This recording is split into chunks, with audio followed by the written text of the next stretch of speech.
কাৰোবাক ভাল পালে এনেদৰে ভাল পোৱা যেন তোমাক হেৰুৱাৰ পিছত তোমাৰ কাহিনী আন আগত ঘটে যেন কান্দি পেলাই। যদি জীৱনত কাৰোবাৰ পৰা কষ্ট পাই আছা তেনেহ'লে তুমি তেওঁক কষ্ট দিব নাযাবা।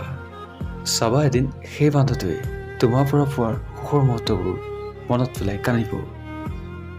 নিজকে এনেকৈ তৈয়াৰ কৰা যে যিয়ে আজি তোমাক অকলশৰীয়া কৰি গৈছে সিহঁতে তোমাক দেখি যেন আফচোচ কৰে।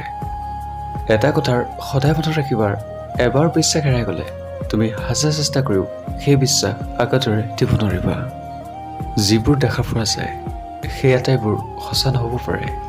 কিছুমান মানুহে বিশ্বাস সঁচা কৰিব জানে আৰু তাত চকুৱে ঠগ খায়।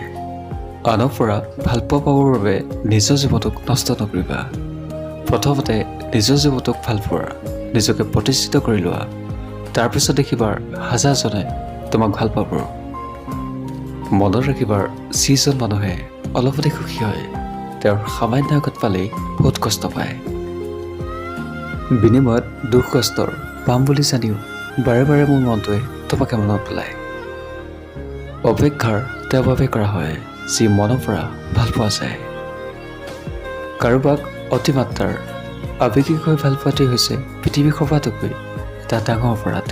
কাৰণ তুমি যাক ভাল পাইছা সি যেতিয়া তোমাক বিশ্বাসঘাতকতা কৰি এৰি দিব তেতিয়া তুমি সেই সহ্য কৰিব নোৱাৰিবা।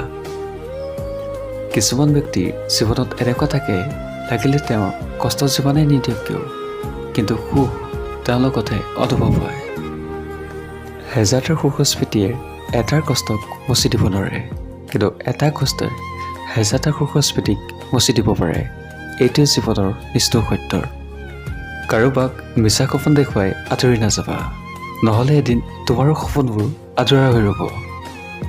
আপুনি যদি সেইজন ব্যক্তিৰ অপেক্ষাত আছে যিয়ে আহি আপোনাৰ জীৱনটো সলনি কৰিব তেন্তে আপুনি আইনাখন চাওক, কাৰণ আপোনাৰ বাহিৰে কোনেও আপোনাক সলনি কৰিব নোৱাৰে।